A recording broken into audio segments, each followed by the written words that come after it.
So let's get started. Today's group is going to be on fire, and what a wonderful way to get the week kicked off after such a special, meaningful, and significant holiday in Memorial Day weekend. And so one more time, I want to be certain that we salute and give our eternal gratitude for not just the individuals who sacrificed to provide us our freedom, but every single family member of those and those impacted by being so close to those individuals who've made that unbelievable and immeasurable sacrifice. So thank you to those who have served on behalf of our country. It's with great nobility that we get to do what we do as a reflection of your sacrifices. So today's panel is the best of the best, the mindsets, disciplines, and execution of the 1% of the 1%. And so if you recall, folks, for years I've been doing a talk around vision, hustle, grit, and gratitude, VHG squared. And so we're going to continue to use that vision and that platform to bring together these amazing servant leaders that are out there coaching the very best of the best. Not the 1%, but the 1% of the 1%. So today we have Lisa Kelenic, Ben Newman, and Lee Rubin on our panel. Three people who've all had a very special place in my life, but not just my life. I mean, I'm one of the thousands and tens of thousands of people that they've impacted in so many different ways. And we've had a good chance to kind of connect prior to this getting started. So let's just get into it. Everybody knows the routine. We're going to start off by giving each of you, and we'll go Lisa, Ben, and then Lee. Lisa, Ben, and then Lee, giving each of you a few minutes to share your unique story and what you're doing today professionally to serve the best of the best. Okay, thank you. Welcome everyone, and more importantly, thank you for inviting me to be part of this group. You know, what I like to do, or I guess if I had to say, here's what my one motivation has been, it's been working with individuals and teams to really figure out what do they want most, how do we identify where the opportunities are, and then let's ignite action. And if I look back on kind of where the path I've taken, I feel like it's equated to here's a single lane road, then to a double lane road, and then to a triple. And what I mean by that is the same motivation has occurred when I first started as a student, right, as a youth. And that's where I was trying to ignite to figure out how I could be the best athlete I could be. So I was a 3-sport athlete. After I graduated out of high school, when I moved on, I continued to play softball for a few more years. That then evolved into what I call a 2-lane road. So how did I continue my athletic piece? And then how did I start to grow my professional piece? And the theme still continued. And so kind of where that 2-lane road really went is one is I continued to work on, became a fitness trainer. My husband and I, we've got 3 different facilities. One is an outdoor baseball complex. So that focuses a lot on youth. We've got 8 diamonds there. We've got 2 other facilities. One is an indoor performance training facility. And then we've got an indoor baseball park. So there's a full-size outdoor field. Living here in Wisconsin, you probably can imagine playing baseball in the middle of the winter is not the most ideal. So that indoor facility is huge. And now we're in the building that's an outdoor stadium. It's a 2,500 seat outdoor stadium that's going to be focused kind of more on that independent baseball aspect of it. So that part of my lane has continued to evolve, whether I was doing fitness training, I was competing in different triathlons. And then the other aspect of it was business, is how I took those same skill sets and evolved it into businesses where I could really help them figure out what do they want most, what are the opportunities, and how can we ignite the action around that. Where my life then really evolved to what I call the 3-lane is when I became a parent. So I have 3 children. I have a daughter who just graduated from college. She played college softball. I have a son who is out of high school, and he's actually on the path of trying to become a professional baseball player. And I have another son who is in high school. And you can definitely see the things, it's been unique to watch their journeys. However, they're definitely been different. Those key pieces has still been the same, is really trying to identify as what's the most important thing to them. How can we identify where the opportunities are and igniting action? And I think what's been key is, even though those lanes have kind of evolved throughout my life, is to know that there's been a pattern, and to really figure out with all the different things that's out there, is how can I really become the best of what I enjoy? And that's been how I've been able to live that out. So I feel like I got the best of all three worlds, where I can still stay involved in the athletics that I like, continue to be around athletes that really strive for that high performance, but take those same concepts and bring them in the business world. And then the same thing is take that and put it in the parenting world, because they're all different worlds, but at the end of the day, we all really want those core things that have been the same. So that's been, the journey's been amazing, and the people you met along the way is really, I think, what's made it the most unique, for sure. Thanks for sharing that, Lisa. Ben. Well, first off, I want to say, Lisa, hearing that sort of clarity gets me so much more excited. I was already excited to share this time with you and Manny and Lee and everybody from across the country, but to hear your clarity, that's what's inspiring. And that's one of the things that I love about interactions like this. I come from an iron sharpens iron mentality. We're never a finished product, always trying to find what we can do to get better. So I can't wait to learn from you and from Lee. And I always learn from Manny, and he and I have become so close, and I appreciate everything that you're doing with the consistency of this messaging during a period of time where people, they quite frankly need it. And for me, I'm one of those individuals, I've needed it my whole life. I mean, that's my story. It's challenge and it's adversity. I've been shaken to the core personally. I've been shaken to the core professionally. And, all of the things that you all put out about, things I've had the opportunity to do, whether it be teams that I worked with or corporations. My real opportunity to be with all of you is the fact that I've needed coaches in my life. I have to keep reading books. I still have 2 coaches today. I'm trying to get better every single day. And I'm what many people and a lot of my mentors have considered to be an old soul. And I had to grow up fast. So my parents were divorced at 6 months old, never knew them together. Shortly thereafter, mother was diagnosed with a rare muscle disease called amyloidosis. Each and every single one of us in our muscles, we have amyloids. And I watched my mother battle. I watched my mother fight. I watched 24-hour nursing care in our house, and my mother come to the dinner table with an IV stand to ask me how my day was at school. So from very early on, all I've ever known is this fight, or this life that we're in, it's a fight. And, for each and every single one of us, we all have a story. We all have a story that probably ignites, as Lisa shared, that passion of your life, that clarity for you to drive towards what it looks like for you to be your best. And every day, whether I'm with a sports team or whether it's work in the professional world, I just want to help people connect to their stories. And I'm still intentionally every morning waking up, connecting to mine. My mom had this journal where she would write all these positive mental thoughts. It really was an old notebook that became a journal. She'd write, beat the statistics, beat the odds, live with a disease that is chronic and fatal, believe in yourself, combat anything, purpose in life. And to see my mother come to the dinner table with an IV stand, she was driven by purpose. Her purpose overtook her pain.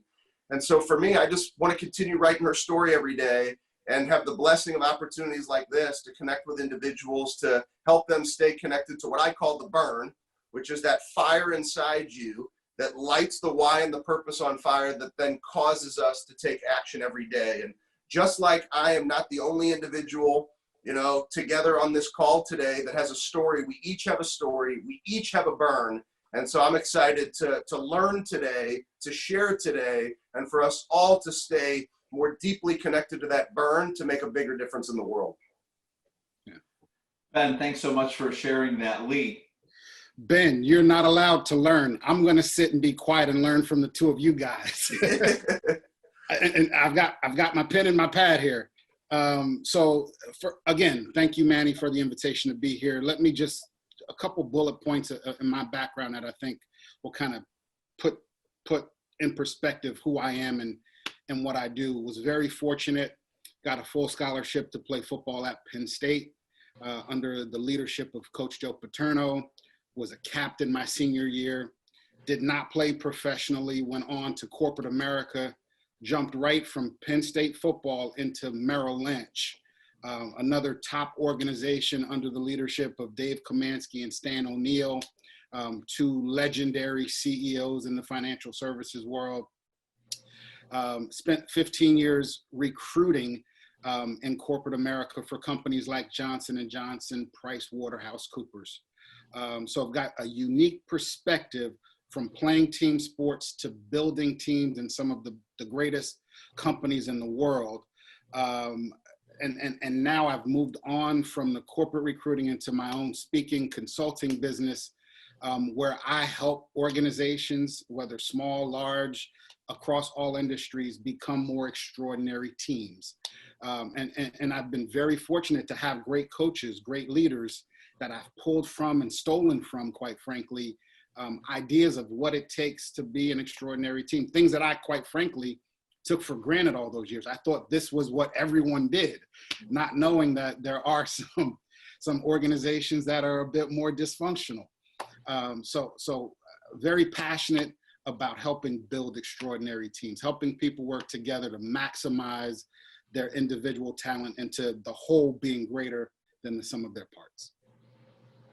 Lee, I appreciate you sharing that. And so for folks, for those of you that are out there listening, you know, my relationship with each of these individuals goes back years. And the interesting and unique thing about it is at the beginning of the relationship, they all started with me as the student, learning from each one of them in different ways and in different periods of my life.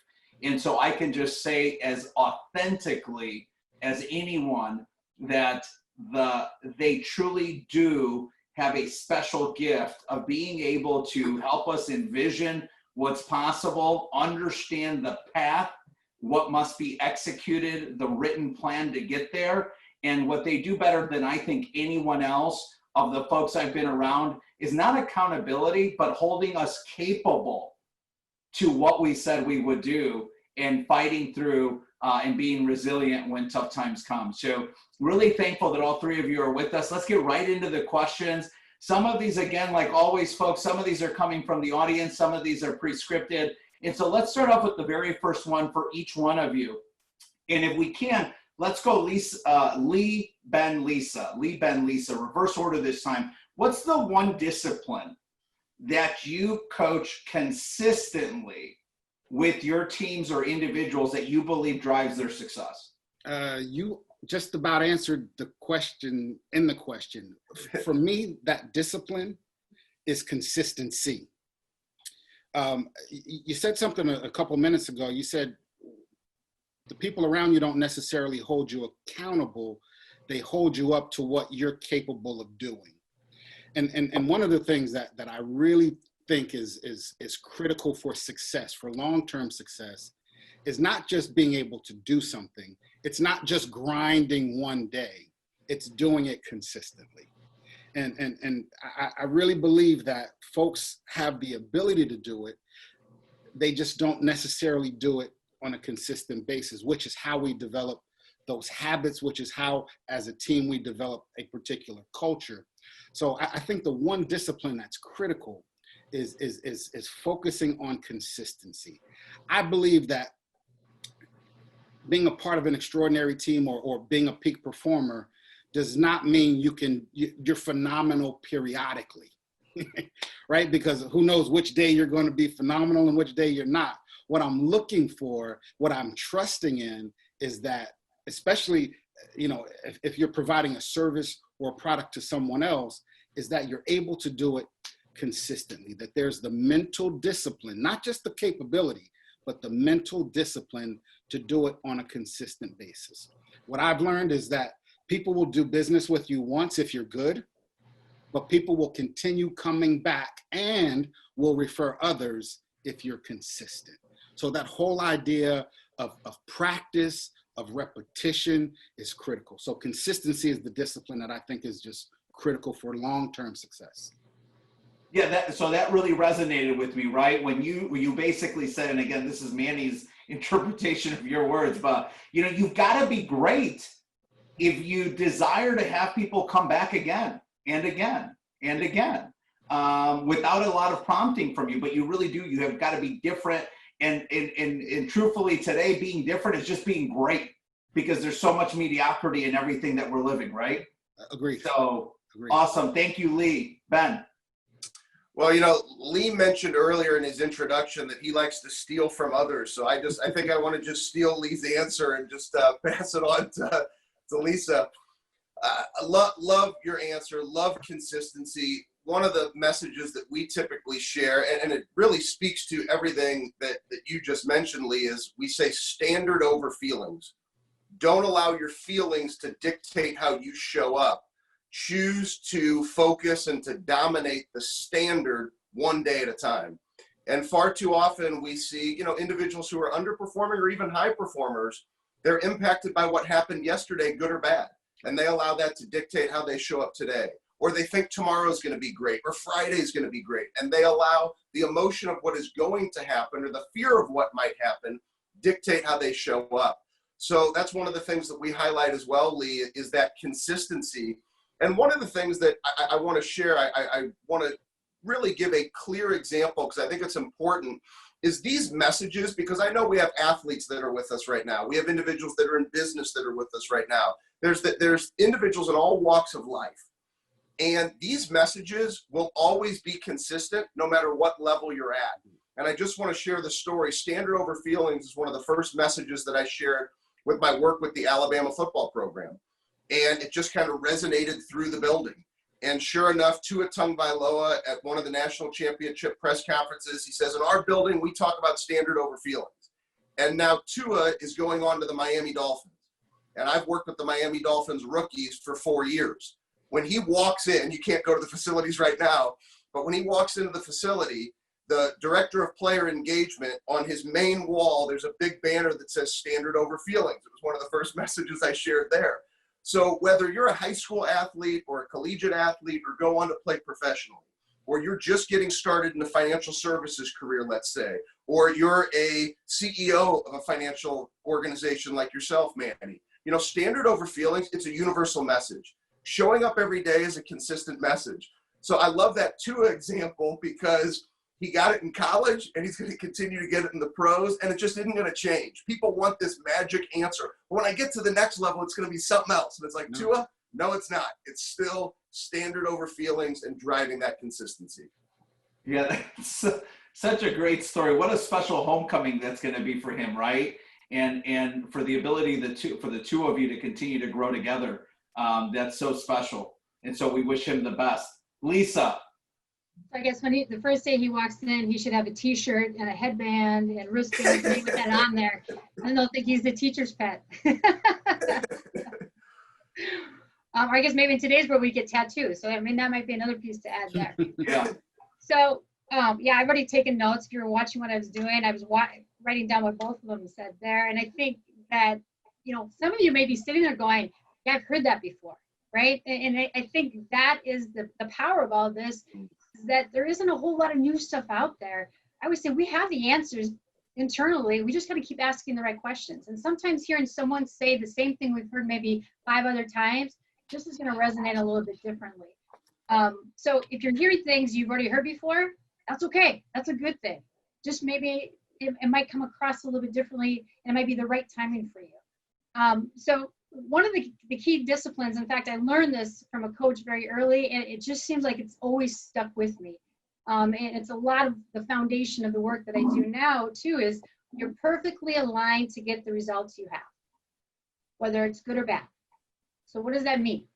That really means is that if you don't like where you're at, all we can do is go back and let's take a look at we can narrow it down to really 3 key areas. And I always say it's got to start with that motivation and that clarity. What is it you really want most, right? What do you already envision in your head of what you see? The other part of it then comes down to your abilities, your capabilities, right? Your skill sets, your processes, the products you're trying to sell. What are your systems, right? So that's your abilities. Another part of it is what I always call the performance lid. So many of you probably heard about the leadership lid. We always say that an organization can only grow to the capacity of the leader. That's the same thing with a performer, right? You got that performance lid. What are the things that are preventing you from really hitting that higher level, right? So it's that mental toughness. It's going to be the discipline. It's going to be the game plan. It's really kind of what are those obstacles or bottlenecks that continue to get into your way. And so when you really look at where, do you like the results you're having? Great. You can probably narrow it down to those 3 areas. If you don't like it, go back and evaluate those 3 and really see is where can you identify the opportunities and then really kind of make some adjustments along the way Lisa, thanks for sharing that. Because you just officially warmed up and you're turning hot, I'm going to come right back to you with this one. What's the one mindset change you are coaching the most right now, whether it's with athletes or in corporate America? You know, especially in kind of in the world we're in right now today, I would say the more complex things get, the simpler you need to make it. And so a lot of it's been just daily habits. What is the one daily habit that you want to do consistently for 30 days? So you can feel like you've got some ownership again. You've got some control over certain things. But also I come down to is if you can do the small things, when the big things need your attention, you're already equipped and you'll follow through with it. So it's kind of, we've been working a lot on just small things for them to do on a daily basis and getting their wins. And I always say, you know, how big can you make the chain? Our goal is to make it 30 days. How many days in a row can we go to see that you've achieved that daily habit? So that's been probably the key thing, that just kind of a new thing we've done during this COVID times, I guess. Yeah, so that really resonates with me. And our good friend Israel Adonijah, who had a phenomenal career in the NFL with the Chicago Bears and just a wildly successful businessman today, post-retirement, in his 30s still, right? He always talks about the micro wins, the micro wins. And then on the business side, you look at like the Ritz-Carlton Leadership Institute, and they talk about how they get the big things done right because they get every single little thing done to perfection. Yeah. And so, you know, whether it's on the field or in the boardroom, that really resonates and is such a great message. Lee, for you, same question. What's the one mindset shift that you're coaching today with athletes and teams across America? Sure. It's a perspective shifter, right? Adversity equals opportunity. If I can help people make that shift in their head, adversity doesn't equal pain. It doesn't equal suffering. It doesn't equal being stuck. Adversity equals opportunity. And if we can make that switch mentally, I think we're going to be a whole lot better off. I think the situation we're in now allows for, we've got some time that we didn't ordinarily have on our hands. So there's some opportunity for growth. There's some opportunity for reflection. There's some opportunity even for connection, for learning some new things. And I think the moment you take the perspective, which most people do, that adversity equals a problem, you take on the position of a victim, and victims don't move. They don't act. They don't behave. They don't take action. They wait for someone else to make a decision that impacts their lives. But if in your head, adversity equals opportunity, when things get bad, okay, where's my opportunity? That's a provocation for growth and for action and for trying to find how I can get better.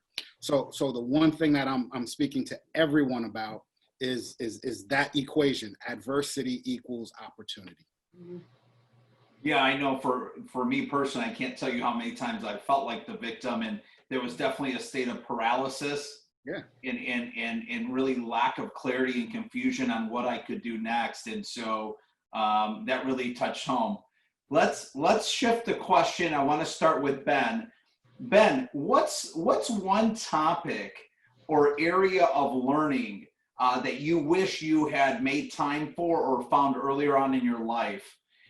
And why or how would that have impacted you? Well, I think for me, it was probably reading.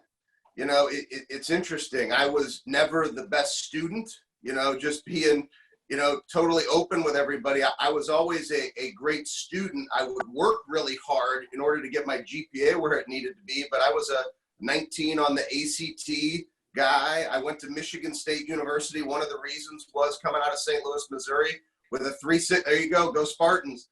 One of the things for me was it was automatic acceptance. They wanted out of state. Don't put that Penn State ball away, Lee.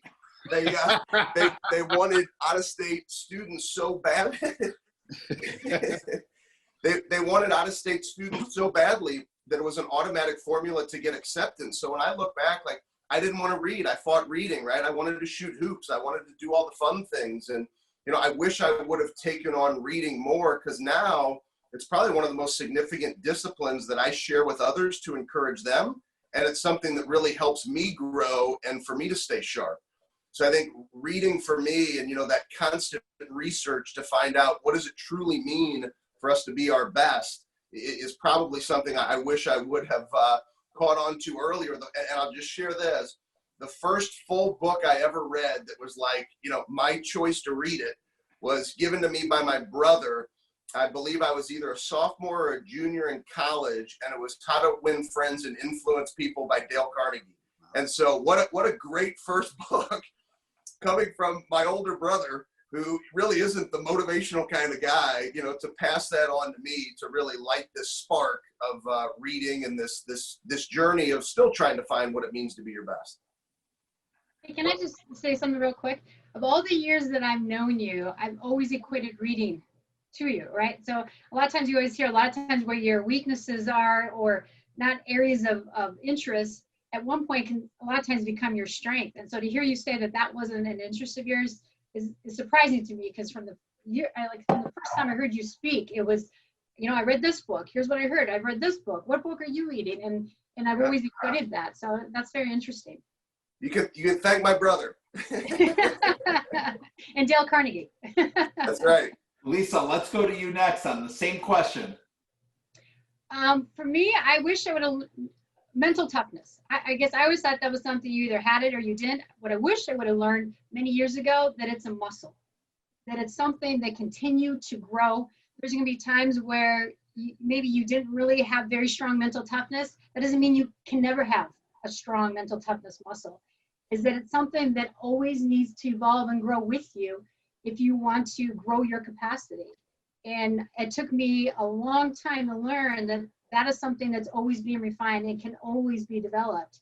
Years ago, I just thought you either had it or you didn't. You're either strong or you were weak. And that's not the case at all. I mean, it's definitely something where you need to be aware of it. And there's so many resources and tools and people out there that can help you really tap into that and find out how you can continue to grow it.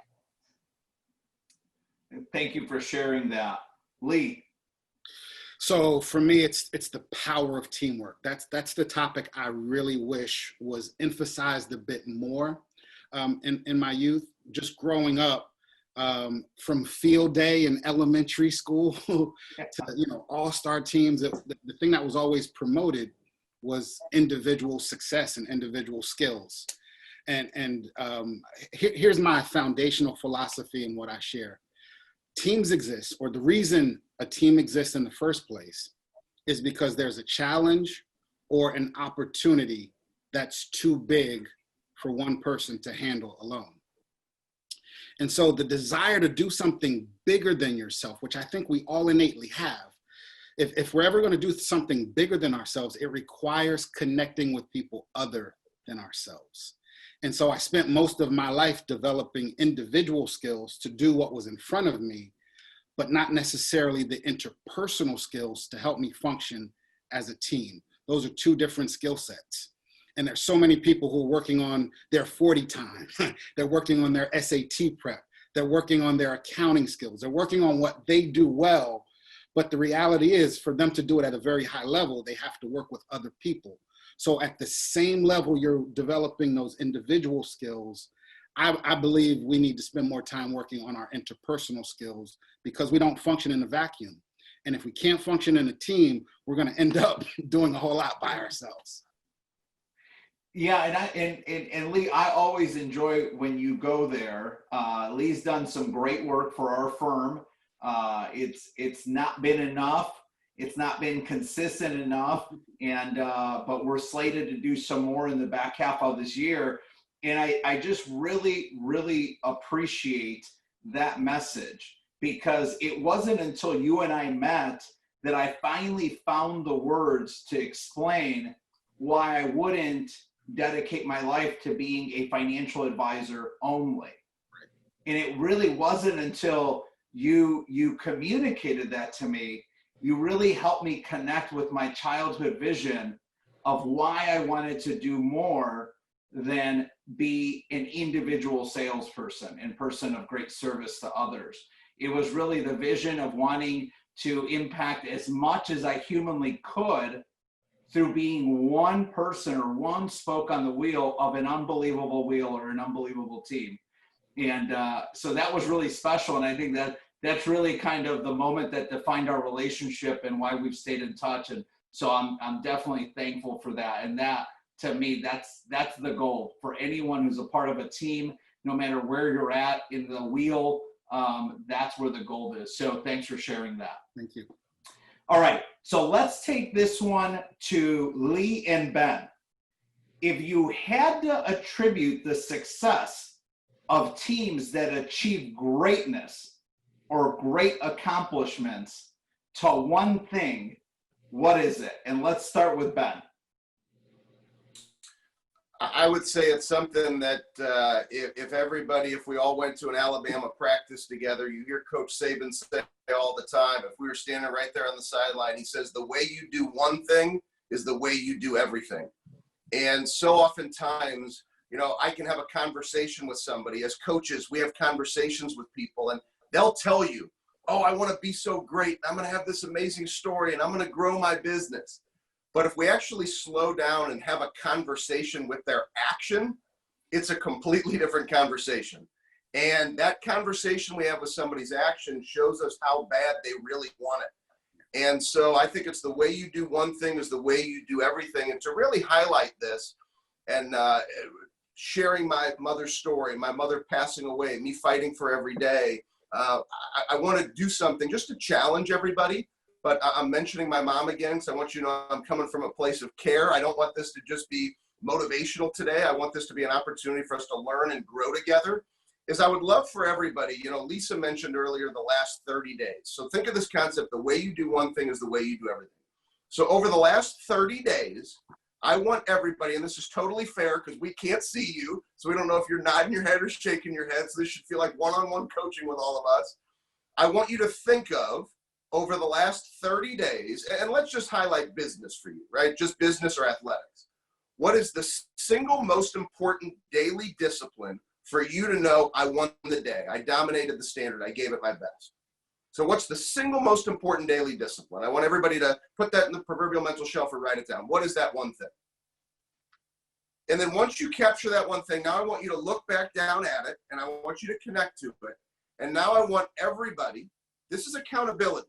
This is where it's not just what you say you want. It's when we have a conversation with your action, we find out how bad you really want it. Now on a scale, using the 30-day benchmark like Lisa used, which I love using in our coaching every single month, breaking down the game film in 30-day segments down to 1 day at a time.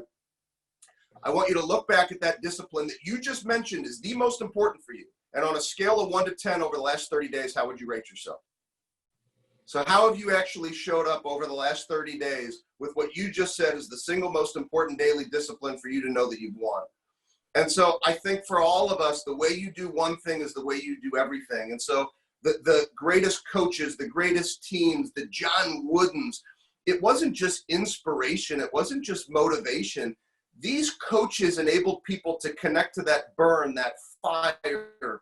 I think there's consistency in us hearing that. What drives you? But to show up and consistently do it and to measure yourself on your effort, not your results. So I would say it's the way you do one thing is the way you do everything, but we have to evaluate ourselves and our behaviors to really show how bad do you really want it. And the more consistent you are in those behaviors, the more consistently you connect to that burn, the greater results you'll have by not focusing on those results, just doing things the right way every time, 1 day at a time. Great message. Lee, the one thing. Trust. And it was sprinkled all over Ben's answer. It's trust. For a team, when I trust not only the culture, but I trust the people around me, it frees me to go full speed. It frees me to be open and transparent. I'd like to recommend a book. I didn't write the book. I'm not an affiliate of the book, but it's one of those game changers. The Speed of Trust by Stephen Covey, the son of the Stephen Covey that wrote the book, 7 Habits of Highly Effective People. And essentially, the book states when we don't trust each other, our production and our effectiveness slows down because I can't go full speed. I don't give everything. I hold back. If I don't trust the people around me and I'm not in a culture that allows for me to be my full self, you'll never get all of me. And so I think when you're in an environment like Alabama football, where the standard is high, the expectations are high, people expect that the person next to them is giving everything that they've got. There's no way I'm giving everything if I don't trust the people around me.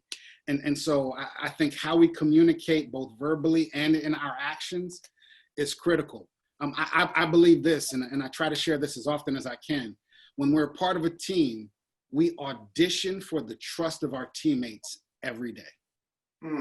Our teammates are watching us, and they want to see not who has the potential or has the ability, how many stars they came in with, but what they really want to know is when it comes down, like when it's 4th and goal, are you going to step up? That's not a talent issue, that's a trust issue. And so every day during conditioning, every day walking to class, every day in dining hall and study hall, when we go out and hang out, we're auditioning for the trust of our teammates, because as Ben said, how you do anything is how you do everything. And so I think it's critical that we bring ourselves to the game and be trustworthy individuals, but we want to know who we can trust so that we can go full speed. That's powerful. Thank you. Lisa, I saw you nodding quite a bit. Is there anything that you want to share before we go to the next question? Well, I guess not only even, I kind of was translating into business, and when you're working with your clients, right, or your customers, is we hear so much out there today in the marketplace of how trust is such it's such a needed characteristic out there, and yet it's one of those that's so undeveloped. And when you said about auditioning, from a business side, we need to be auditioning every day for our clients. It isn't like once we get them, that's it. It's every day we need to be auditioning for that trust, even with our clients. So that's why I wrote that down, because I'm like, yeah, I like that. I feel that. Manny, can I say this? Especially in financial services. Right now, our clients are concerned, they're worried, they're anxious. And even if we don't have answers, they need to feel like they're in this with their trusted advisor. And so even if we just reach out, because when we're through this, and we will get through this, they're going to remember who reached out to them, who was there for them. And so whether we can give them all of the answers or whether we're uncertain about things, letting them know we're there and that we can be trusted is critical. Well, as a combination of everything that y'all share, let me tell a quick story. It was an interaction I had with a client. I had this interaction yesterday with a client in Chicago. I had this interaction last week. I had this interaction the week before. And these people, they kind of all know each other because I built my small practice in the same sort of ecosystem, but they didn't talk to each other. And here's a comment that came up by each and every one of them over the last several weeks. They're like, you know what? I love it that you're in your home office in your basement in a full suit. He's like, in multiple dozens of people, some may even be on this session right now. They're like, that's why I work with you. You're so consistent and predictable. I know that I absolutely can count on you, that you're not taking a day off. I know that you're not taking a day off when your clients need you. And that's why that's how we do business. And I thought, what a special comment. And I think where, there's a lot of humility in it, but there's also a little bit of pride. And I think that's where a little bit of my self-confidence builds from, when people acknowledge that, but when I know that I'm modeling that for my children, because we're all home a little bit more than we're accustomed to be. So I take great pride in being able to model that for them, and them chuckle because they know that other people aren't. They're not shaving. They're not getting out of sweats. They're not, they've adjusted their life. And what I tell my children right now is, listen, Daddy was not winning the race, but I'll tell you what, the margin has leaned up a lot because Daddy's doing the hard work that other people aren't doing right now. And so anyways, I really, I don't know why I just ranted that, but it just came out. And I was looking at Ben, and you know, Ben and I work intimately together, and so it just made me think of that. But and going back to how we started. But if I could share, Manny, what you just really highlighted, and I think Lisa and Lee, you mentioned this indirectly, is that the greatest leaders, they're an example. The greatest leaders, the greatest coaches, they're going to be an example for the people that you lead. So when I see that example and then you receive that feedback, that's you choosing to say, I'm going to be an example, right, of what it looks like for me to show up and be my best, to encourage others to show up and be their best. So I think being the example for all leaders is critically important. Mhm. Well, and one more thing, just because Lisa and I go back so far, you know, I wasn't always the example when Lisa and I worked together and collaborated. And it's like everyone goes through a different process in a different sort of journey for transformation. But at the end of the day, that one of the biggest things I learned from 15 years ago, 10 years ago, 5 years ago, even a year ago to today is that it still comes down to making great choices every single day and winning one day at a time. And Ben, you talk about that all the time, winning one day at a time. And Lisa. Let me add to, I guess, because we've known each other for a lot of years, right? And, you know, I always like to talk about stay in your lane. Well, when you didn't feel like you were being a good leader, that was when you were trying to step into another lane and grow into that lane. But you already had become a leader in your first lane that you were in. And you never wavered with that. And you took that skill set and experience, and then you expanded it into that second lane. And it felt a little uncomfortable because it didn't feel the same as when you were your master in your lane, if you will, where you were at your best. But that's how you grow. And I think, you know, especially with athletes, where you see a lot of athletes will struggle, is that when they're in their sport, they're in their lane, right? They've done it for years. They know where their strengths are. They've felt success, felt a lot of wins. The losses felt really small because they could bounce back faster. And now they get into a whole new world outside of sports, and it feels so foreign to them. And that's where you really take what you know, and then you expand it into that next lane. And so, you know, where you felt at that time when we first met, you weren't that leader. You were evolving and growing into becoming that leader because you had already done that in one lane, and you took that skill set and you translated it into a new lane. Yeah, I really. And you guys taught you a lot too, so maybe we can give me a lot of credit. Let's go with that. Well, 100% you should take all the good credit. That's Then right. I'll take all the mistakes and missteps. But I'll tell you, that's where that concept of understanding your relationship in terms of how competent you are in the current lane, knowing when it's time to maybe pivot and add a second one, but knowing that it's not going to be perfect, it's not going to be easy. And you've got to stay committed to the fact that you said you would and not give up on yourself, right? To give yourself a fair shot. That makes me think, though, about the significance of having a good coach and mentor at that time. So can we take one quick minute, each of you, and then we're going to go right into the speed round because we're coming up on the hour.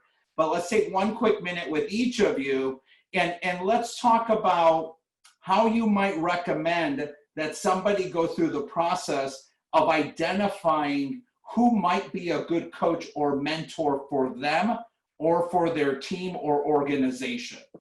And Lisa, can we just go right back to you and start with you on that? Sure.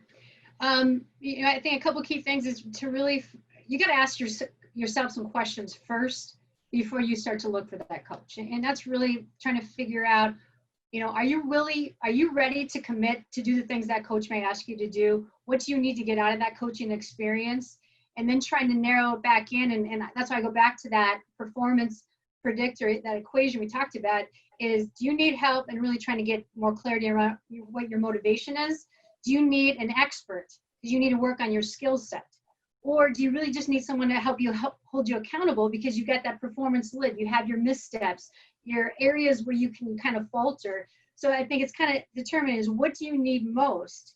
And making sure you got that trust relationship, because I go back to what Lee said is in a coaching partnership, if you don't have the trust, it just becomes an exercise. You check off your list. I talked to my coach today because that's what all the successful people do. So I'm just going to do it. And then you wait for the outcomes to happen. You have to have that trust is a key piece there. So I think first try to identify what you think you need help in. And it can evolve and grow. But the second piece is you got to have a good trusting relationship with that person that, again, will also grow over time. But if you don't feel that, then that might not be the right fit for you in working with that coach. Thanks for sharing that. Ben, let's go to you. I'd say two words: challenge and love.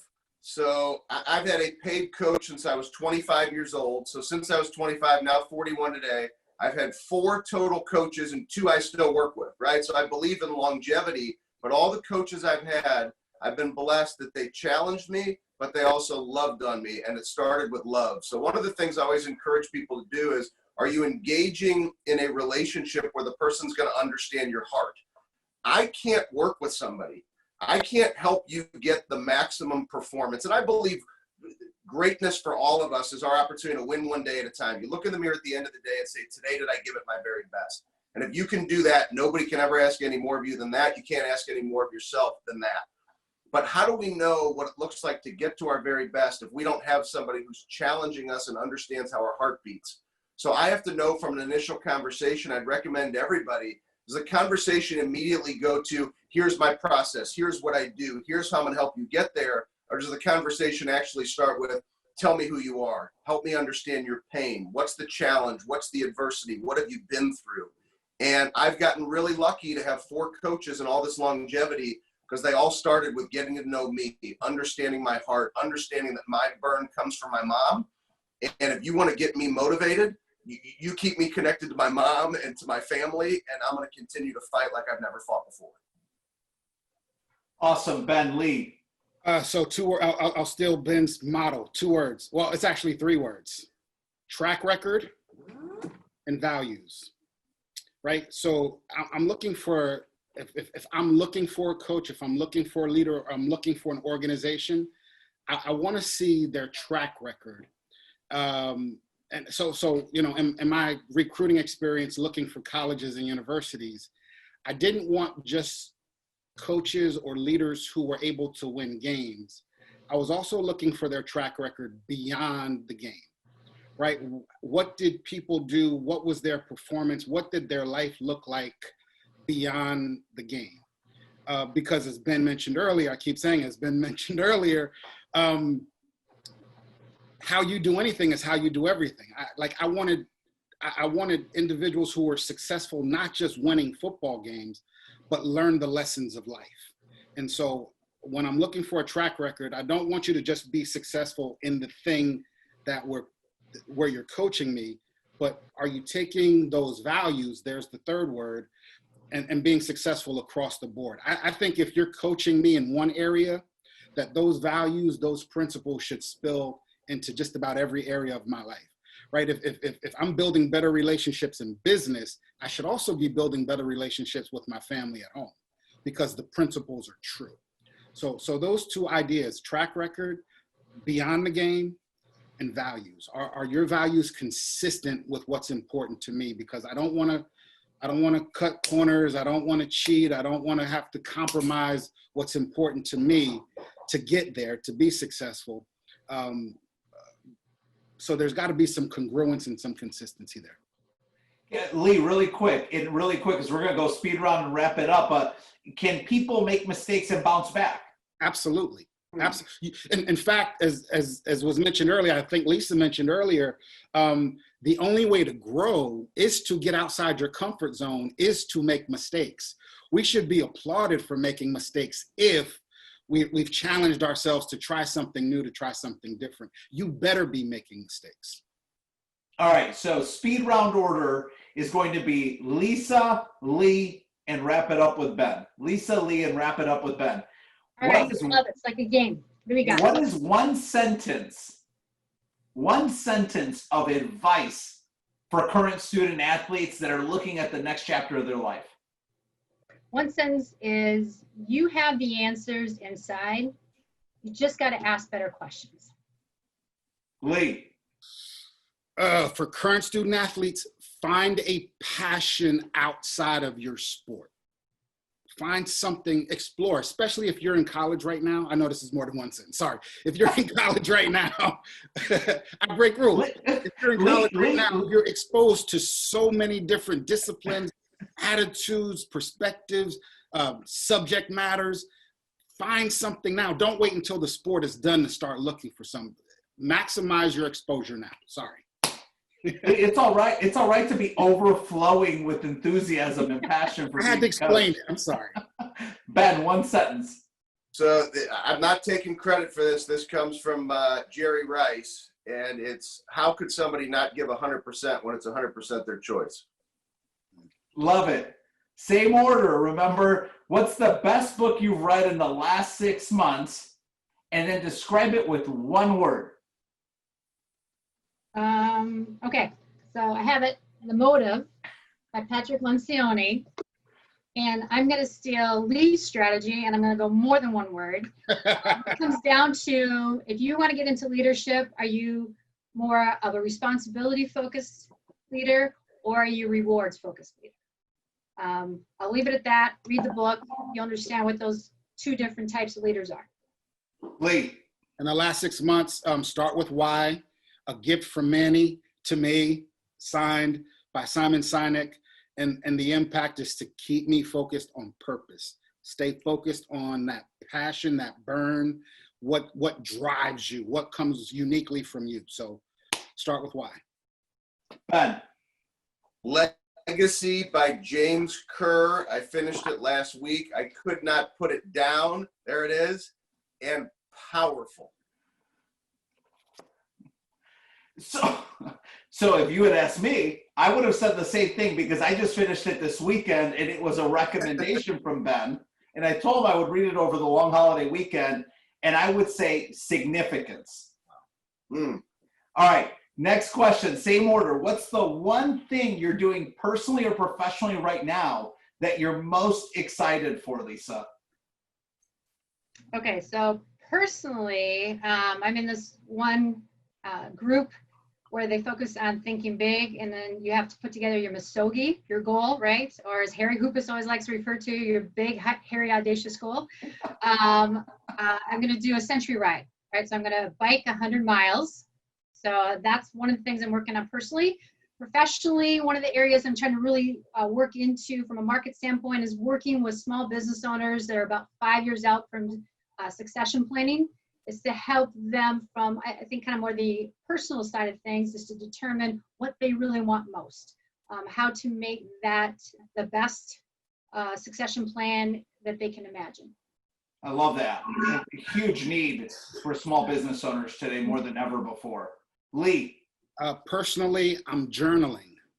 I'm trying to capture how I feel and what I'm learning, so that I have information captured. This will not be the last time our lives are disrupted by something outside of our control.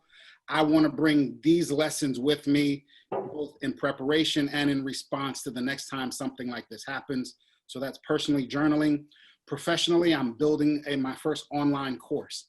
I'm taking the 5 components of extraordinary teams and packing it into a course so that people can learn in different ways.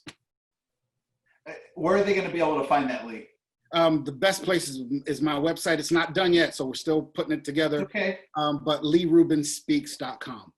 And Lisa, small business owners, medium business owners, succession planning is a priority. Where can they find you? My website is spokewheelcoaching.com. So think a bike. That's what a spoke wheel. So spokewheelcoaching.com. Awesome. And Ben, what are you most obsessed and passionate about right now, personally and professionally? And where can folks find you?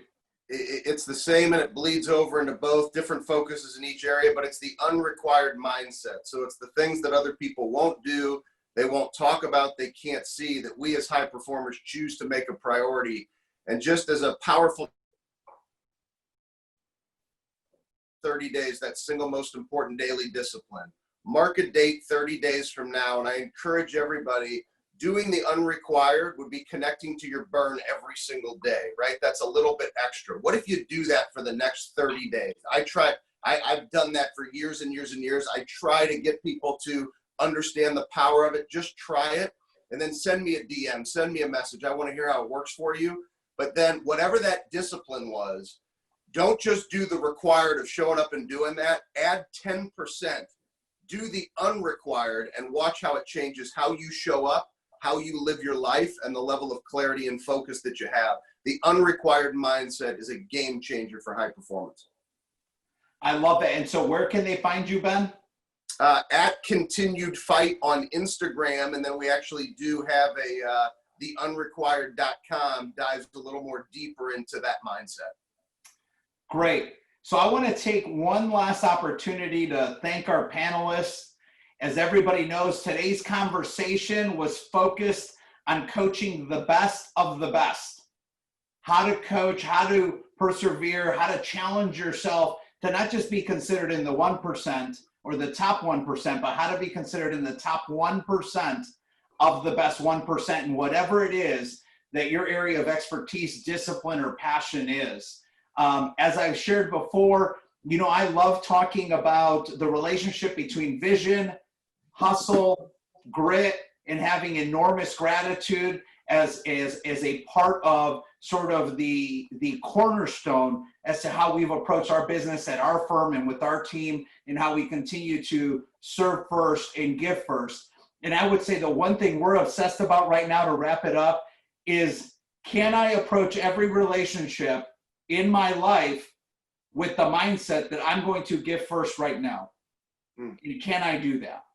And so I would challenge people to really think about the magic that awaits us behind that type of mindset and execution, that when you're getting ready to get on your next call, have your next conversation, jump into your next Zoom or your next team meeting, say, you know what, I'm going to come in with the mindset and the intention to give first to others. And when two people approach each other with that same approach, with that same mentality, I think just great things can happen. And to Lee's point earlier, and just something that's really defined the way I serve as team captain and steward to our firm, I just think that that's part of what it takes to be a part of an unbelievable team, and trust being the foundation and the cornerstone to everything wonderful that could happen. So on behalf of our organization and our team and our panelists, I want to thank everybody for joining us. Spread the word, share it with others, and we'll see you in 3 weeks for our next panel that'll be focused on having great vision, great purpose, and a great process to achieve your greatest life. Thank you. Guys.